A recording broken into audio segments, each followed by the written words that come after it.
guys, what's growing? It's Heather at Bush Poppin' Farm. And you just saw me do a bit of a hive dive.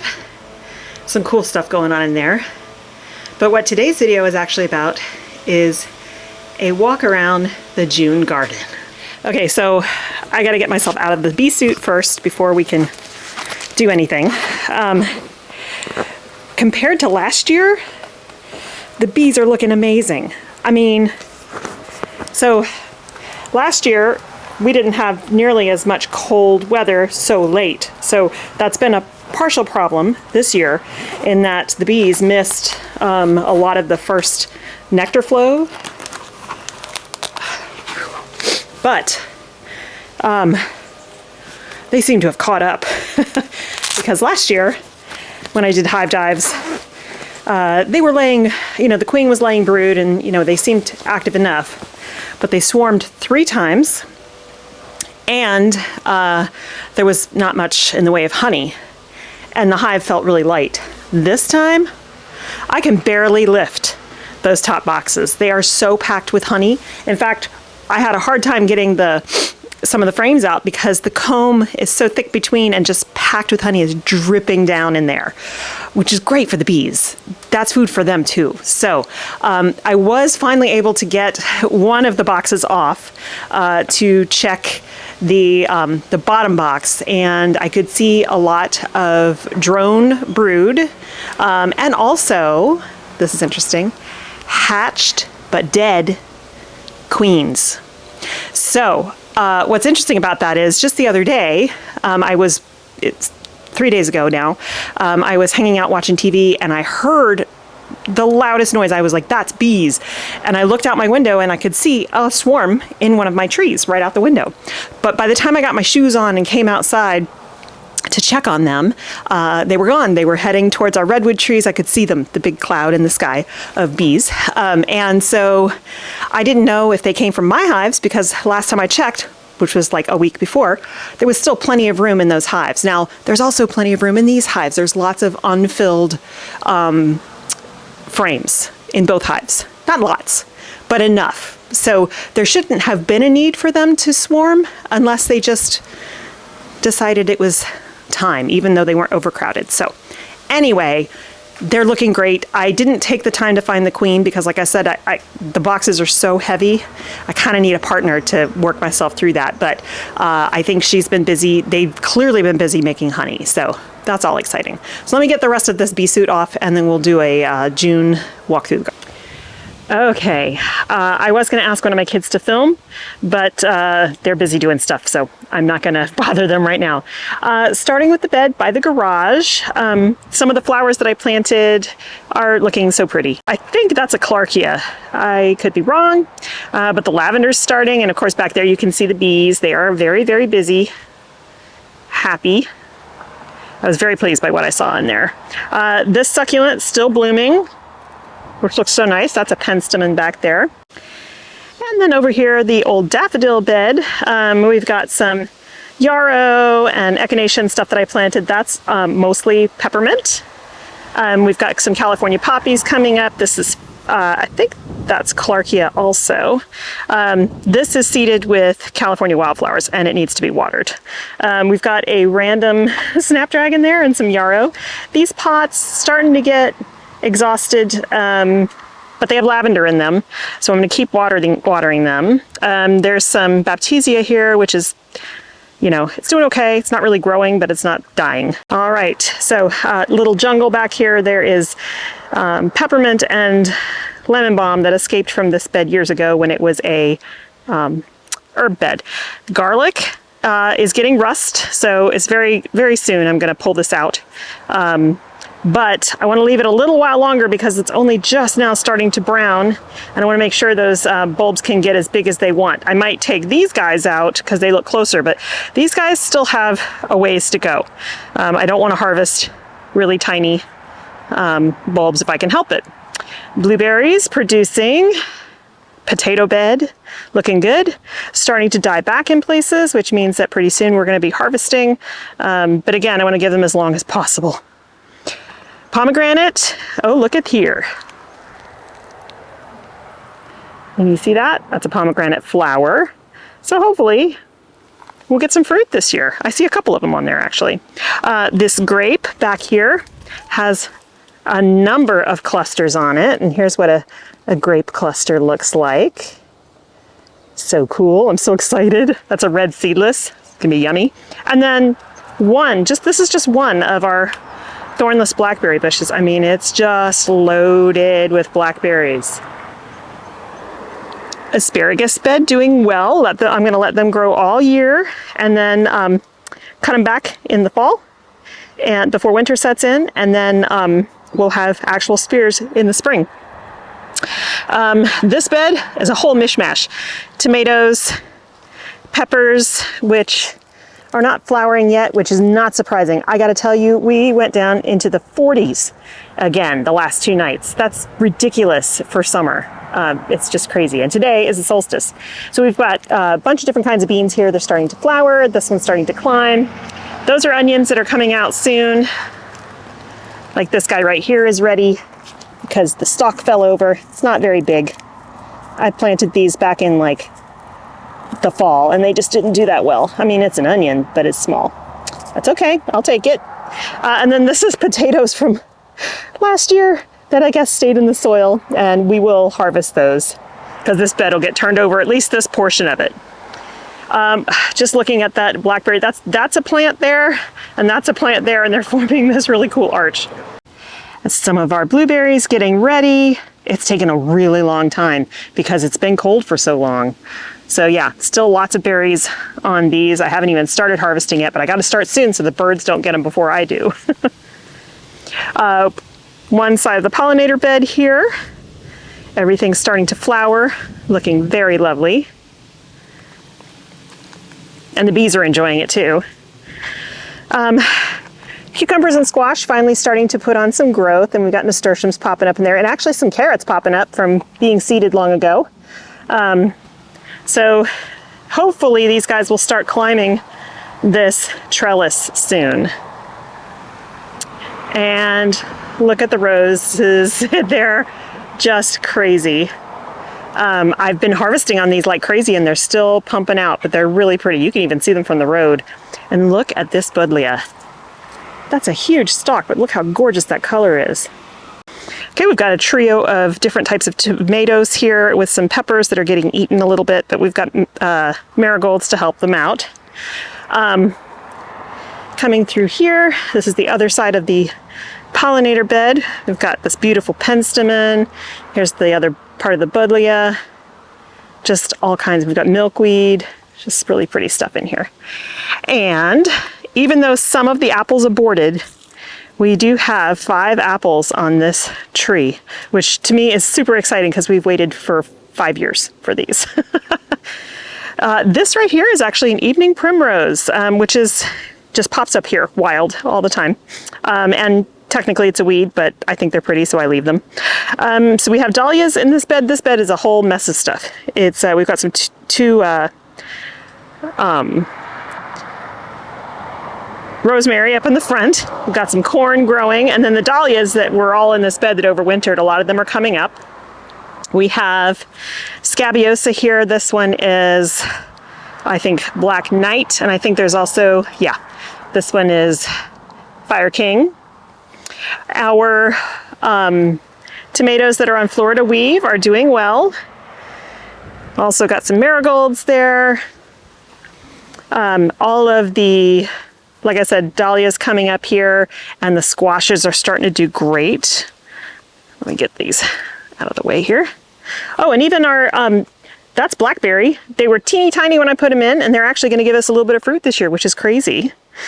There's an Orlea that's rogue from this bed from last year. These fruit trees did not produce this year, but that's okay. They flowered and they'll probably give us fruit next year. Here is a dahlia flower bud. And so some of the squashes are getting bigger, like some of these looking great. That one's looking wonderful. But it's just it's just a matter of time and warmer temperatures. And the chickens are calling to us. Here's this is elderberry, and that smell, I can't even explain how amazing it is. Oh, it smells so good. I hear you, girls. We've got some grape there. This is a big giant trellis of peas that I've been harvesting nonstop from. This is all St. John's wort that creeps in from the creek bed. And yarrow about to bloom. Hi, ladies. How are you? Oh, I know, Flo. I know. Should I get some goodies and come in and see you? Yes. Hi, girly girlies. You got some peppermint and some lemon balm and some scratch. Hi, Flo. I don't usually come in here in these shoes. Yeah. Hi, ladies. Are you going to jump up? Oh, there you go. Hi, Flo. I'm sorry I didn't see you yet today. Yeah, whoop, whoop, careful. Oh, sorry. Sorry, sweetie. You're good girls. Yeah, let's get you some scratch. Get you some scratch. Yeah. So they're all doing really, really well. Yes, the other day, this chair is in here because I came in the other day and just sat for a while because they hadn't gotten much attention and I think they were feeling a little lonely. And pretty much all of them ended up getting on my lap to be petted. This girl here, Lucy, I think she's the closest. Hi, baby. I think she's the closest to laying age. Her wattle and comb are deep red. However, she's not yet squatting for me when I try to go near her. Flo is getting close. Her wattle and comb are getting red. She also is not really squatting, but she likes to be petted too. So, yeah. So I think they are going to be 16 weeks old tomorrow. So anytime in the next 4 to 6 to maybe 8 weeks, they'll be laying. The Easter eggers tend to lay later, apparently. So and they also look further behind. Like their combs are not very well developed. They don't have any wattles yet. So I expect that to be, be the case. But yeah, they're just so sweet. I love them. Little sweetie pies and fun, very fun. Okie dokie, moving on from the chicken coop. We have sweet potatoes here, which are finally starting to put on some growth. Look at this feverfew. I've been harvesting off of it. So pretty. I just love it. Lots and lots of spiders in there though. Spiders like it too, so I have had to be careful not to kill anybody by accident. Goji berry, doing pretty good. And again, all those peas, I've been really enjoying those. Phacelia, still flowering. All of these straw flowers, and they're leaning towards the sun, but they're so pretty. I've totally been enjoying these. This one I think is my favorite. It's like a deep purple with a yellow eye.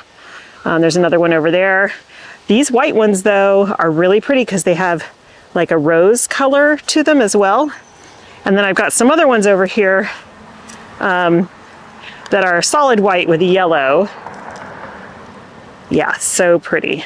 Straw flower. Then we have the tallest dachis that I have ever grown. I mean, this stuff is, so I'm 5'7". This is my height. This one, way taller than me, just nuts. So again, been using these guys in bouquets. The Ami is still flowering, but it's starting to be done because it's flowering on really short stems now, and that's fine because I've got some out at the farm. This chocolate lace flower, definitely still just starting. Isn't that a gorgeous color? Here's one over here that's a little further along. Look at that, so pretty. And then still some Orlea, but the stems are getting shorter because the plant is old. All right. Finally in this row, we've got corn coming up here. We've got some tomatoes that I desperately need to stake.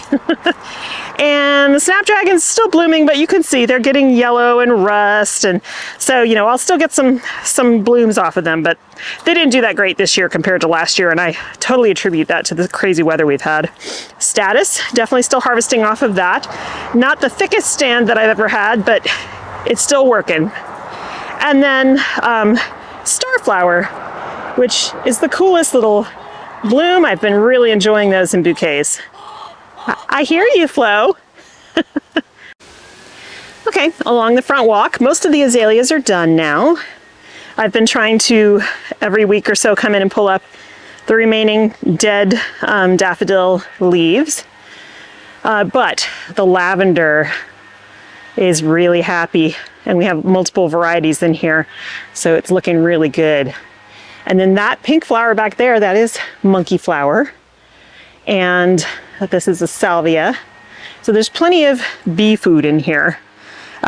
This azalea blooming, but definitely not doing as well as it has been in the past. I think when we had to put this new sewer line in, it just got really damaged. And I don't know if it's worth keeping. I might just have to pull it out. But azalea is not looking yellow yet. Once they're all done flowering, I will add sulfur to lower the pH in the soil where they're going to be happy. These pots I need to replace soon. You can tell that this one gets more shade. Definitely looks happier than this one. I mean, the alyssum doesn't care, but the other stuff is kind of suffered and also really bug eaten. So yeah, I think I'll change out those pots pretty soon. This one, however, looking amazing. It's totally taken over that trellis. That fern is huge. It's just a very happy pot. And even though they're just past blooming for right now, this jasmine is starting to cover the arch, and I'm really happy about that. A few videos back, a few weeks ago, actually it's been probably a month and a half, we dug up this entire bed, threw everything away and replanted it, and I'm just loving it.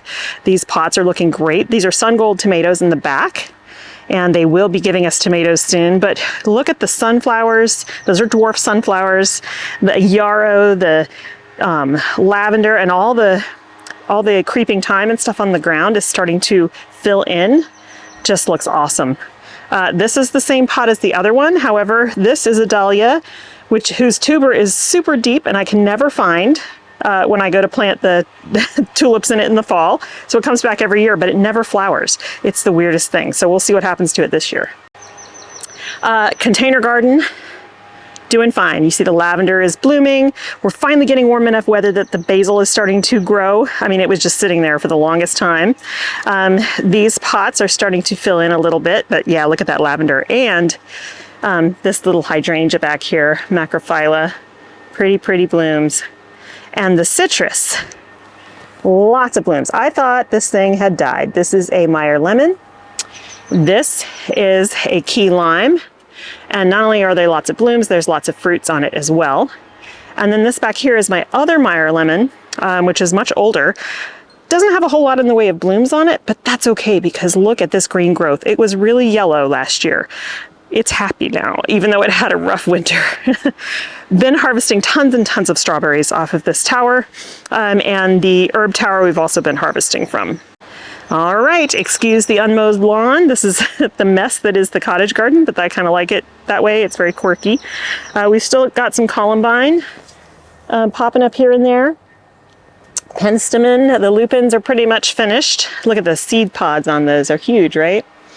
They will self-sow and spread through here, which is absolutely fine with me. We've got some lavender mixed in. This is a different type of feverfew. Look how cute. We've got some Verbena bonariensis right back there. I also planted some squashes in here because I pulled out some of the old foxglove that just looked awful, and that freed up space. So I popped in some squashes so that they can cover the soil for me with their leaves. This soil you can see is very dry, even though it gets irrigated almost daily. Gara coming back strong. This is a white variety, and we have a pink variety right down here.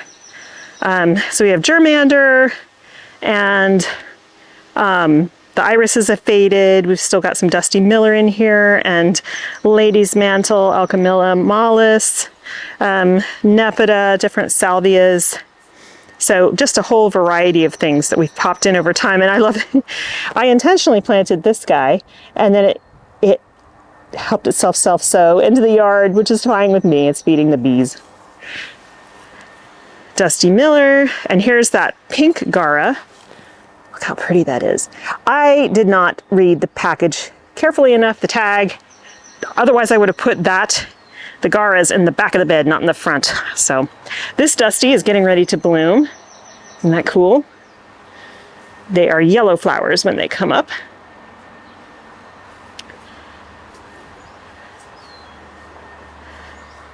So things are doing okay. Stuff I thought I lost is coming back. Salvia is back here. This area is very, very dry because the whole thing is on pop-up sprinklers, but it was made for grass. This used to be grass, and these, well, for the most part, a lot of these plants block the sprinklers from getting to the grass. So it gets pretty dried out, and you can see how tall these guys are over here. This is lamb's ear and helichrysum. Very tall. I'm going to cut that back. And again, lupins, some snapdragons from last year. The Leatris is just starting to come up. There's one right there, not blooming yet. The salvias from last year that I planted, didn't know they were going to take for sure, and they did, so I'm happy about that. Oh no, look, we've got a dahlia here. I had no idea. That guy's about to bloom, so I wonder which kind it is. What a surprise. Buddleia back here is also blooming, and these are the hollyhocks, which I'm so excited. I can't wait to see what color they're going to be. No idea, because I planted them so long ago. This is gorgeous yarrow. I should have harvested it this week for bouquets, but it's so pretty I didn't want to. So, kind of messy, but I don't care. I love this little garden. Okay, the roses have been pruned multiple times. I'm continuing to prune them, and they continue to pump out blooms. This is a limelight hydrangea. There's another one right here, and one right here, and one right here. I don't expect much from them this year because we just put them in as tiny babies last year, but here's another one. But we will be harvesting off of them for sure next year. And it's so cute because wild strawberry is growing around all of the roses. Speaking of strawberries, both of these pots I've been harvesting a lot of strawberries from on a daily basis. There's some more down there. So these strawberry plants and the alyssum have combined very well. I'm really pleased with this. And the clematis is blooming. Look at that flower. Is that crazy? So over here, identical pot, right? Strawberries and alyssum. And look, even more clematis blooms. The first one, which is done here, that's the seed pod, that lasted for like 2 weeks, these blooms. So once they're done, that'll be it. They don't continue to bloom, at least this variety, throughout the summer. But next year, the plant will probably double in size and I'll have more. Okay, final part of the garden, we're moving into the shade garden. This gets morning sun, but for the rest of the day it's shaded because it's on a hill and hidden from the sun by these trees, like this buckeye that's still in bloom right here, and these oaks. But these are native ferns. I think they are western swordtail. I can't be sure because I didn't plant them. And then we've even got some wild strawberries in here too. But they're very much happy. They're doing really well. And then Pyrrhus japonica. This is the Fire Island hydrangea. It is just starting to put on some flowers. Isn't that nuts? Wait till you see it in full bloom. Those flowers get enormous. This is just a pot of nasturtium. They're not flowering yet, but they will soon. We've got nasturtium and oxalis in there. And then the star jasmine that I keep twining around this because it keeps putting out long tendrils.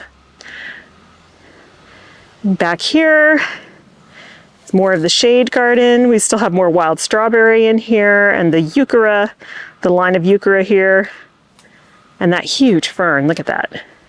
Chinese lanterns.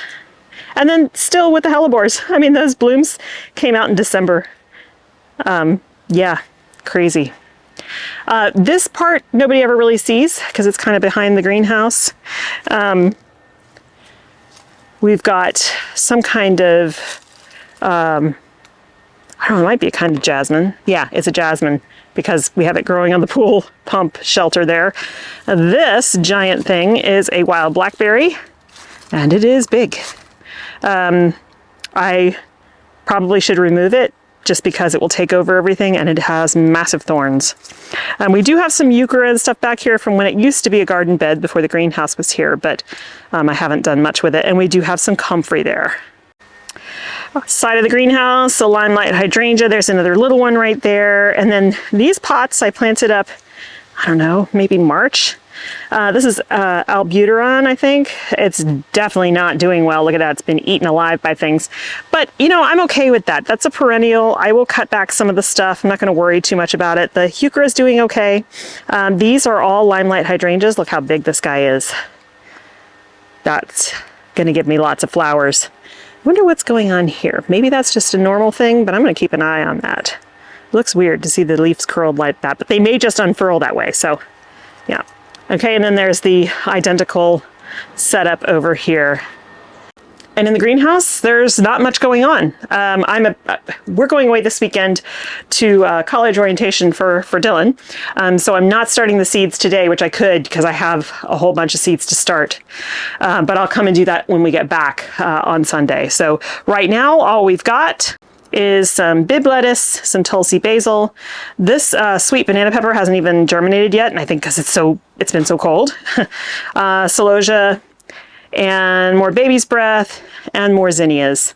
And then this is a dark opal basil. So I'm still starting more of those because not everything out of the farm that I transplanted is like, you know, surviving because it gets hot in that high tunnel. So I want to have lots of backups that I can pop in to places where seedlings just gave up the ghost. But it's also that time of year where I'm starting to start additional successions of things like zinnias and celosia and stuff. So I will continue to be starting seeds like every week, but just smaller numbers. It's not until September when the big seedling starting is for fall planting for everything. So that's still plenty a ways off. All right. I think that's going to do it for me today, you guys. I hope that you enjoyed my little June garden tour, garden walk. Things are starting to finally wake up. It's still not been hot at all during the days, which I'm not complaining about, but if we could have just a few more degrees than where it's been at, so that the plants that love heat could actually start growing well, that would be great. But I guess I shouldn't look a gift horse in the mouth and be upset about temperatures in the 60s. All right. Thanks so much for hanging out with me today, you guys. I hope you have a wonderful time in your garden. Happy summer solstice. Today is the first day of summer. And I will see you in the next one. Bye.